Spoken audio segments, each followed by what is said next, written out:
परिवार म्हणून मी नेहमीच या शहरावर मनापासून प्रेम केलेलं आहे. मला या शहरात यायलाही आवडतो, इथली कामं करायलाही आवडते आणि जे काही मला देता येईल मी शेखर सिंग यांना पण ते पण त्यांनी खूप वेगवेगळ्या पद्धतीने मला नेहमी प्रेझेंटेशन दाखवतात की दादा इथं असं केलं पाहिजे. आमची महानगरपालिकेच्या शाळेमध्ये शिकत असणारी मुलं मुली दर्जेदार निघावी, त्यांनी सीबीएसईचं शिक्षण घ्यावं, त्यांनी चांगल्या पद्धतीनं शिकावं, त्यांनी त्या बाबतीत पुढे यावं, अशा प्रकारचा सातत्याने यांचा प्रयत्न असतो. आणि नेहमीच आम्ही सगळ्यांनीच आपल्या महानगरपालिकेमध्ये चांगले अधिकारी आणण्याचा प्रयत्न केला.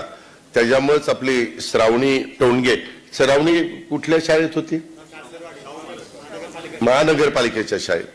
म्हणजे महानगरपालिकेच्या शाळेत शिकणारी आपली श्रावणी टोणगे आज परदेशात निघाली. त्याला वाटतं 1 कोटीची स्कॉलरशिप मिळाली, 1 करोड रुपयाची स्कॉलरशिप.